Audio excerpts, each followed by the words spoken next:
Hello everybody, hope everybody's doing great today and that this video finds you in good spirits and that you enjoy this video. Appreciate those of you be watching this. Hey, and leave some comments below if you already seen this drama. I'm interested to see or to read what you think about this. So today I'll be talking about the story of Yanxi Palace. This is a Chinese historical drama. It's based on real people who live, but I'm pretty sure 95% of this story is make-believe and events didn't really happen. But there is some true historical context in this. It's kind of obvious which is true and which is kind of fake. But anyways, let's get into this. The story of Yanxi Palace. I've seen this drama probably about 4 or 5 times. Sometimes I just put in the background when I'm doing other things. I really enjoy this. I think this is probably my favorite Chinese historic drama, though I just recently watched the story of Minglan, and that is really great too. I believe the story of Minglan and this is story of Yanxi Palace, probably the 2 best historical Chinese dramas out there. You can't go wrong with either one of these. So let's talk about the story of Yanxi Palace. This is basically about a young lady named Wei Ying Lu. I probably really screwed that name up, but eventually she comes Consort Ling, and so this is about her life, her palace life. Like I said, I take great liberties in doing in her story, probably to make the story a lot interesting than what her real life actually was. Though it would seem that she really lived a great life. The true Consort Ling was somebody who was like a peasant. She entered the Forbidden City as a palace maid, and eventually she made herself. She eventually became the. Hopefully, I get this title right. The Emperor Noble Consort Ling. Like she came like almost the Empress. She actually was kind of position was kind of like the Empress, though she didn't have the title. She didn't get the title of Empress until actually after she died. So it's about her life. It's a remarkable life, to be honest.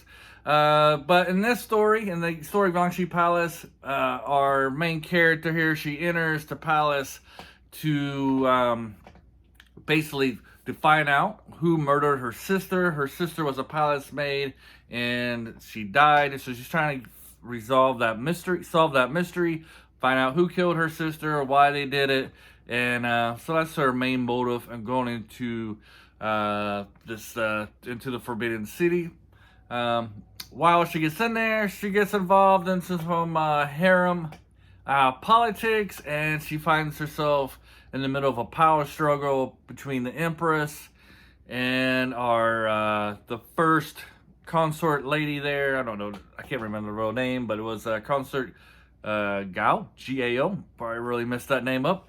But yeah, she gets in there, she finds herself in the middle of this big harem fight, and she's only armed with her intellect, and she has a very good intellect and a quick way of thinking in order to get out of her problems.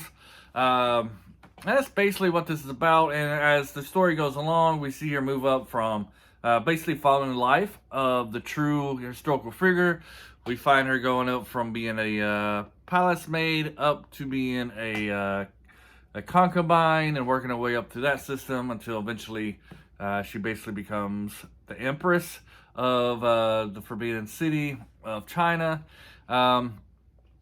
And we got a little bit of a love story. She got a little love triangle between her and the Empress's brother. And so that's pretty good for those of you who like those romantic sides. I kind of like more of the political sides, the infighting in the harem.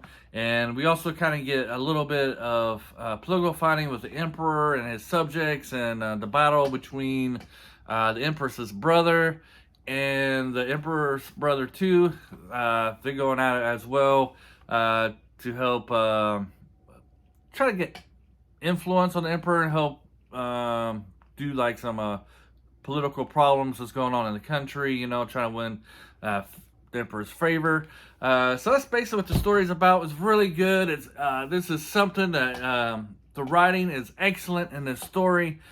Things that happen in the beginning of the story, if you pay attention to them, to kind of make a circle around and happen in the last half of the story. Example of this is we see in the beginning, one of the upfront episodes, the Empress is having dinner with the Emperor, and he wants her to sit down with him and have lunch with him. Let's say just have lunch. It might be lunch or dinner. Anyways, lunch with him, but she can't do it because that's the palace rules. Is that the Empress isn't allowed to sit down with the Emperor to eat. So she's just standing there, kind of serving him food and stuff like that. And that's how they're able to have dinner.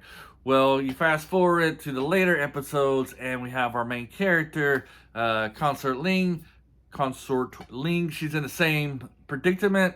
She's there and at the Emperor's palace to have lunch with him, and she just sits down with him, and he's like, oh, "What are you doing? You're not allowed to sit down with me." And she's like, if you want me to be here for lunch, I'm gonna sit down. And they start eating dinner together. They have lunch together. She's eating stuff, and they're just talking. So you really see how events that happen in the beginning of this drama, they make a circle, and they happen later on in the drama, and how our main character handles them a little different, and then how the events happen at the beginning. We see the difference between how the Empress, I know I'm kind of talking bad about the first Empress. She's a cool character, probably like the second best character in the drama, but she's really hard on the Emperor because she doesn't feel like he loves her enough or pays. He's always handling his job before stuff in their personal lives. Like one of their first children died, and because he's Emperor, he's not able to grieve and stuff like that for his child because he still has to run the country. And this upset the first Empress because of that. She felt like he didn't really care about the child, which is completely opposite. So later on, you see how Consort Ling feels about the Emperor and how he handles the relationship between her and the other women and the state, and her attitude towards that.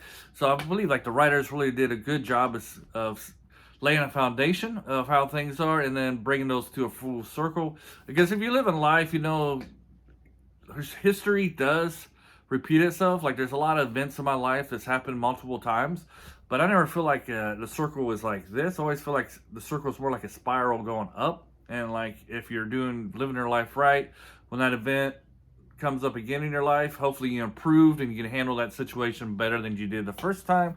And we see this kind of in this story. What else? The other thing that makes this drama really great is that our heroine doesn't always win her battles. And when she does win, they're not always come out with a happy ending for her. There's times where she'll win a political thing, she'll get what she wants, but it actually makes her life worse in the end. Or for that time being, which is really great. I really like how they did that in this drama, and it makes each little storyline interesting, and seeing is she going to be able to overcome this problem, and if she does overcome this problem, is it going to help benefit her life for the better or for the worse? So that I think this drama has fantastic writing. I will say though, some of the negatives I will have with this is that there are some plot armor, and sometimes our character can come off as the dreaded Mary Sue type thing, where she just knows stuff out of nowhere. There's a part in the beginning where she's trying to recover this lost item, and for some reason she knows how to do magic, illusion magic. No idea how she got that skill or anything. She just knows how to do it, and then she knows for being a peasant girl, she knows a lot of historic stuff. So I think what the writers should have done, like I said, I just said they got fantastic writing, but it's fantastic. It's not perfect. I think they should have begun her story a little earlier in time, kind of like they did with the story Ming Lan, how it began with her being a little girl. I think they should have done at least a couple episodes with her being out of the palace, and maybe as a little girl as well, so we could understand and see how she was able to develop some of these talents and knowledge that she has before she actually entered the palace. The only thing that they really worked on was how she became the Empress's student and learning how to write and read and knowledge in like classical arts and stuff like that. We do get a little bit of that teaching, but before that even begins, she's doing a lot of other stuff that I think they could have took a little bit more time in explaining how she knows this.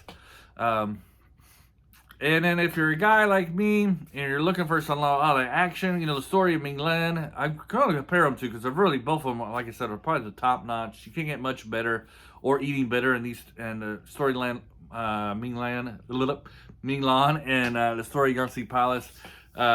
Story of Ming Lan had a lot more action in the story of Yanxi Palace. So if you're a dude like me and you like a lot of action, it's probably not for you because the only action comes in, like, there's only like 30 minutes of action, and it's like the second to last episode. But however, you like the political stuff and like where people are trying to jock for position and trying to undermine other people, hey, this is a story for you. If you like romance, it's great. I mean, this is just a fantastic story. You can't go wrong with it. Even if you don't like those things, it's definitely if you're somebody who loves historical pieces, historical dramas, this is definitely the show for you. So I'm going to highly recommend this one. I hope you enjoy this video. Hey, leave the comments. Do you agree, disagree with me? Let me know in the comments below. Hope you watch this show. It's a great show.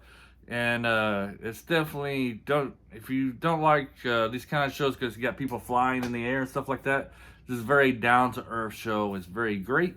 So that's all I have to say about this. Have a great day. And until next time, adios. Bye.